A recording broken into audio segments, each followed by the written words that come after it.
13 अप्रैल 2026 से एक नया अध्याय शुरू हो रहा है और इसका नाम है ब्लॉकेड। हाँ, आपने सही सुना। डोनाल्ड ट्रंप ने सीधा आदेश दे दिया है यूएस नाविकों की अब स्ट्रेट ऑफ हॉर्मुज को कंट्रोल किया जाएगा। शांति के प्रयास हुए, इस्लामाबाद में लगभग 21 घंटे टॉक्स चली, पर ना न्यूक्लियर मुद्दा सुलझा, ना स्ट्रेट को फ्री करने पर सहमति बनी और टॉक्स कोलैप्स होगी। इसके बाद ट्रंप ने सीधे सोशल मीडिया पर ऐलान कर दिया कि अब यूएस नावी एक्शन लेगी। जो जहाज ईरान को फेंसा देगा उसे इंटरसेप्ट किया जाएगा और उनका सबसे बड़ा बयान, अगर ईरान ने फायर किया तो हम खत्म कर देंगे। ये डिप्लोमेसी नहीं थी, ये सीधा संदेश था कि अब रूल्स अमेरिका सेट करेगा। ब्लॉकेड का मतलब होता है समुद्री रास्तों को रोकना, पोर्ट्स को आइसोलेट करना और इकोनॉमी को चोक कर देना। लेकिन इस मामले में ट्विस्ट ये है कि ये फुल ब्लॉकेड नहीं है। यूनाइटेड स्टेट्स सेंट्रल कमांड ने साफ किया कि पूरा स्ट्रेट बंद नहीं होगा, बल्कि ईरान के पोर्ट्स को ब्लॉक किया जाएगा।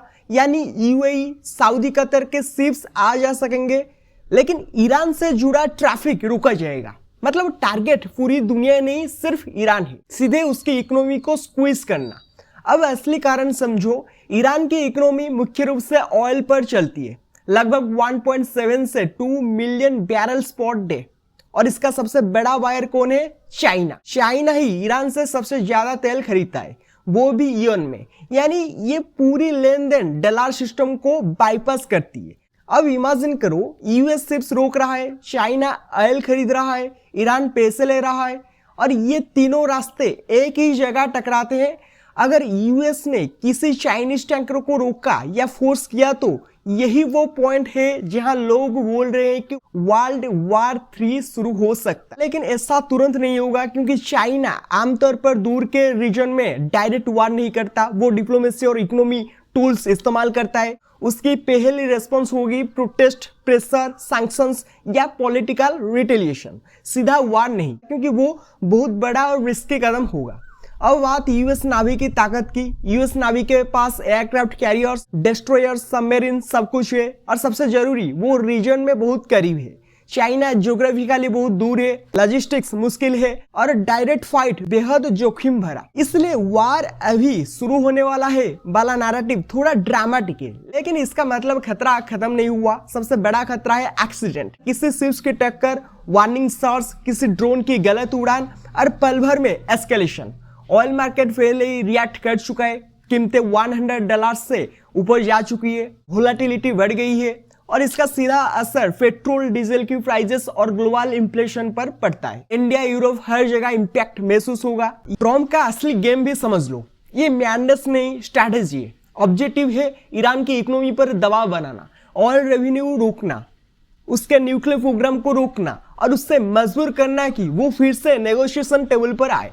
सरल भाषा में प्रेशर डालो जब तक सामने वाला झुक ना जाए। अब सवाल सीधा है, आगे क्या होगा? क्योंकि जो स्टेज अब सेट हो चुका है उसमें हर प्लेयर अपनी चाल चलने वाला है। इस पूरे कॉन्फ्लिक्ट में सबसे इंटरेस्टिंग प्लेयर है चाइना, क्योंकि उससे ईरान का ऑयल चाहिए, लेकिन उसे वार बिल्कुल नहीं चाहिए। चाइना की प्रायोरिटी बहुत सिंपल है, चीप ऑयल, स्टेबल ट्रेड और ग्लोबल केओस से दूर रहना। लेकिन प्रॉब्लम यह है कि उसका ऑयल रूट अब खतरे में आ चुका है। अगर यूएस शिप्स को रोकना शुरू करता है तो चाइना की सप्लाई सीधा हिट होगी, उसकी फैक्ट्रीज इंपैक्ट होगी और उसकी इकोनॉमी भी स्लो हो सकती है। अब बड़ा सवाल यह है कि क्या चाइना इस वजह से लड़ाई करेगा? चाइना का माइंडसेट समझना बहुत जरूरी है। वो सीधा फाइट करने में विश्वास नहीं करता, वो कंट्रोल में विश्वास करता है। वो वार से ज्यादा प्रेशर टैक्टिक इस्तेमाल करता है। इसलिए उसके ऑप्शंस है यूएन में प्रोटेस्ट करना, इकोनॉमिक रिटेलिएशन देना, यूएस के खिलाफ ट्रेड मूव्स करना या रेयर अर्थ सप्लाई को कंट्रोल करना। डायरेक्ट वार उसके लिए आखिरी ऑप्शन होता है और वो इसे लगभग हर हालत में अवॉइड करेगा। अब आते हैं सबसे अनप्रेडिक्टेबल प्लेयर पर और वो है ईरान। ईरान के पास कई ऑप्शंस है। वो स्ट्रेट में और माइंस डाल सकता है, ड्रोन से अटैक कर सकता है या अपने प्रॉक्सी ग्रुप्स को एक्टिवेट कर सकता है। प्रॉक्सी ग्रुप्स का मतलब है मिडिल ईस्ट के अलग अलग आर्म्ड ग्रुप्स जो इनडायरेक्टली अटैक कर सकते हैं। ईरान भले ही डायरेक्ट वॉर में ना जाए, लेकिन केओस क्रिएट करना उसके लिए मुश्किल नहीं है। सबसे डेंजरस सिचुएशन तब बनेगी जब ईरान किसी बड़े ऑयल टैंकर को हिट कर दे या यूएस शिप पर हमला कर दे। उस मोमेंट पर सिचुएशन इंस्टेंटली बदल जाएगी, यूएस फुल फोर्स यूज करेगा, अरे कॉन्फ्लिक्ट तेजी से एक्सपेंड होगा और वही पॉइंट होगा जहां कंट्रोल खत्म हो सकता है। अब बात करते हैं रसिया की। रसिया इस पूरे सिनेरियो में क्या चाहता है? वो चाहता है कि यूएस बिजी रहे और ऑयल प्राइजेस हाई रहे, क्योंकि हाई ऑयल प्राइजेस से उससे सीधा फायदा होता है। लेकिन क्या रसिया डायरेक्ट इस कॉन्फ्लिक्ट में उतरेगा? जवाब है नहीं, क्योंकि वो पहले से ही दूसरी कॉन्फ्लिक्ट में उलझा हुआ है और यूएस के साथ डायरेक्ट कन्फ्रंटेशन से बचना चाहता है। इसलिए रसिया क्या करेगा? डिप्लोमेटिक सपोर्ट देगा, इनडायरेक्ट वैकिंग करेगा और ग्लोबल नैरेटिव को इन्फ्लुएंस करने की कोशिश करेगा। अब देखते हैं इसका असर कहां पड़ेगा, क्योंकि यही सबसे महत्वपूर्ण हिस्सा है जो पहले ही $100 के ऊपर जा चुके हैं और आगे और बढ़ सकते हैं। इसका सीधा असर इन्फ्लेशन पर पड़ेगा, फ्यूल महंगा होगा, ट्रांसपोर्ट महंगा होगा और हर चीज की कीमत बढ़ेगी। इसके साथ सप्लाई चेन भी प्रभावित होगी, शिपिंग रिस्क बढ़ेगा, इंश्योरेंस कॉस्ट बढ़ेगी और डिलेस बढ़ेंगे, जिससे पूरी ग्लोबल इकोनॉमी स्लो हो सकती है। और बात करते हैं इंडिया की, क्योंकि इंडिया इस सिचुएशन में सबसे सेंसिटिव देशों में से एक है।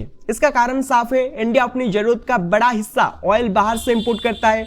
अगर प्राइजेस बढ़ते हैं तो पेट्रोल, डीजल और एलपीजी महंगे होंगे, जिससे इन्फ्लेशन बढ़ेगी, पब्लिक प्रेशर बढ़ेगा और इकोनॉमिक स्ट्रेस पैदा होगा। लेकिन इंडिया की स्ट्रैटेजी क्लियर है, वो मल्टीपल देशों से ऑयल लेता रहेगा, रसिया से भी और मिडिल ईस्ट से भी।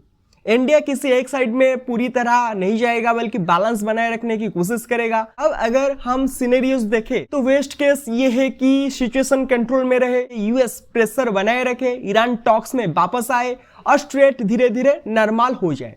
ऐसे में ऑयल प्राइजेस स्टेबलाइज होंगे और टेंशन कम होगी। लेकिन रोस्ट केस में अगर चीजें बिगड़ती है, ईरान अटैक करता है, यूएस जवाब देता है और चाइना रिएक्ट करता है, तो सिचुएशन रीजनल वार में बदल सकती है, शिपिंग रुक सकती है और ग्लोबल ऑयल शॉक आ सकता है और एक्सट्रीम केस में मल्टी कंट्री कॉन्फ्लिक्ट भी बन सकता है। लेकिन यह समझना जरूरी है कि यह ऑटोमेटिक नहीं है, इसे अवॉइड भी किया जा सकता है। अब सबसे इंपॉर्टेंट बात, सोशल मीडिया पर जो कहा जा रहा है कि वर्ल्ड वॉर 3 शुरू हो गया, वो पूरी तरह सही नहीं है। रियलिटी ये है कि सिचुएशन डेंजरस जरूर है, लेकिन अभी भी कंट्रोल्ड है।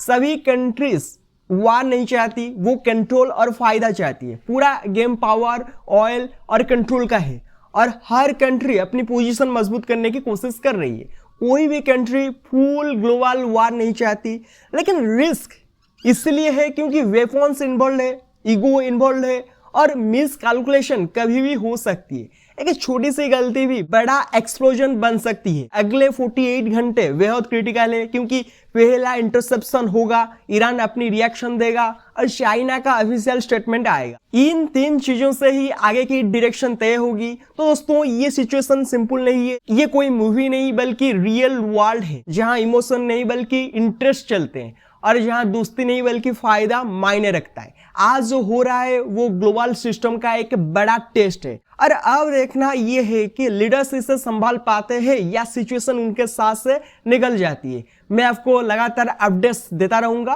तब तक जय हिंद। चैनल को सब्सक्राइब कीजिए। Thank you. Have a good day.